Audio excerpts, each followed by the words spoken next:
Qual é o papel dos militares e da diplomacia no sistema de relações internacionais em um mundo multipolar? E qual é o papel da diplomacia de defesa? Essas são questões no livro A Diplomacia de Defesa na Política Internacional, do contra-almirante Antônio Rui de Almeida Silva, que é pró-reitor de pesquisa e pós-graduação da Escola Superior de Guerra. O livro é resultado da tese de doutorado do contra-almirante, defendida pelo Instituto de Relações Internacionais da PUC-Rio. Olá, Rui. O que é exatamente a diplomacia de defesa?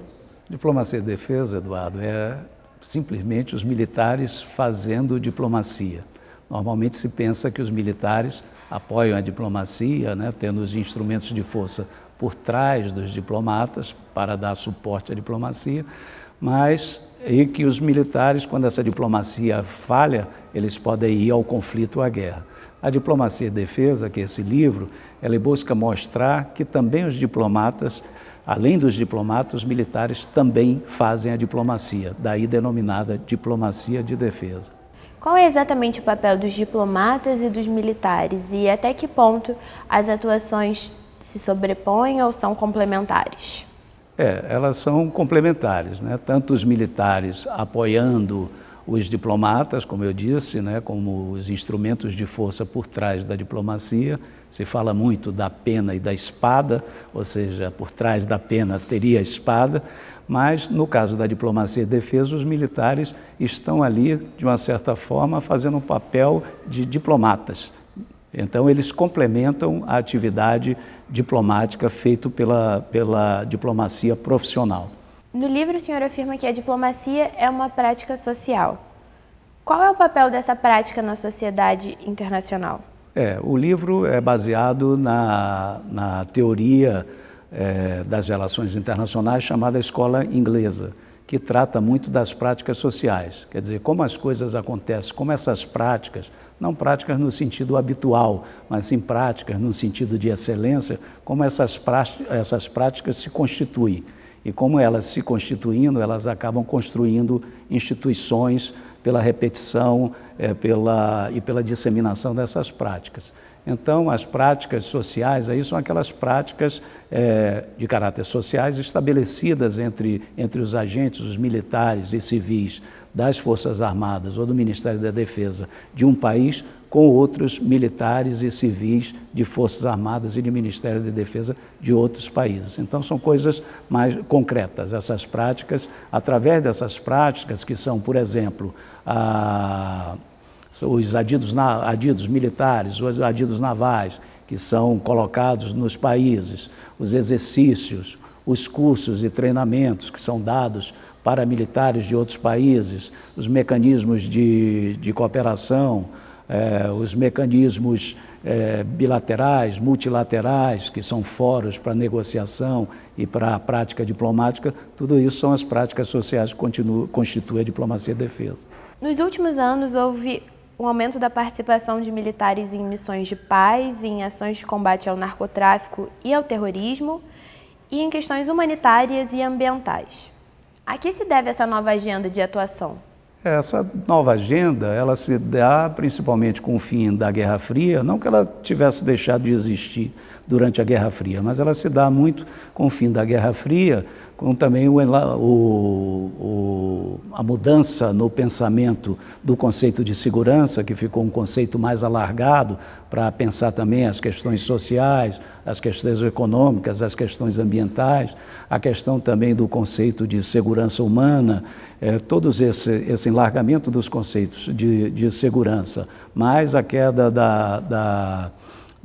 do Muro de Berlim, acabando o conflito ideológico, mas também a necessidade, muitas vezes, que a sociedade exige que os militares contribuam também para as questões sociais e de desenvolvimento.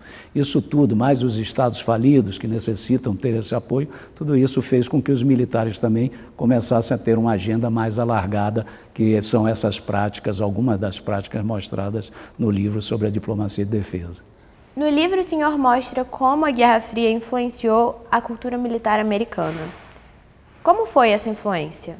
Não, claro, a partir do momento que terminou a Guerra Fria e a partir do momento também que houve a guerra, entre aspas, ao terror, a guerra ao terror, Isso tudo fez com que os militares americanos deixassem de ser preparados, não deixassem de ser preparados, além de serem preparados para o conflito entre as grandes potências, tivessem que fazer também participar desses conflitos como Afeganistão, como a Síria, que são conflitos irregulares, e passassem também a ter atuações assim voltadas também para questões sociais, antropológicas lá nesses países. Então houve uma mudança. Agora nós estamos, a partir do governo Trump, voltou, no ano passado, voltou a ser o problema principal, citado pelo próprio Trump na Estratégia Nacional de Segurança norte-americana, voltou a ser não mais o terrorismo e essas questões que nós apontamos, voltou a ser também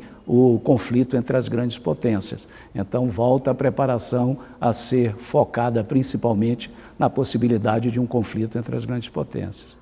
A expansão da diplomacia de defesa pode gerar uma possível perda na capacidade combatente das Forças Armadas?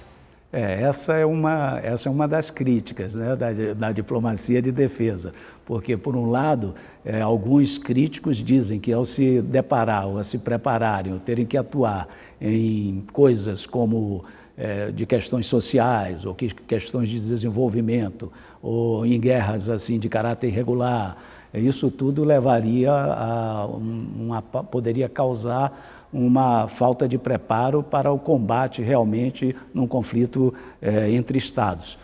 Por outro lado, outros dizem também que a atuação dos militares nessa diplomacia de defesa, ocupando muitas vezes lugares que poderiam ser ocupados pelas organizações não governamentais ou por outras instituições do Estado, também principalmente nos Estados Unidos, eles dizem que pode haver também uma militarização da diplomacia.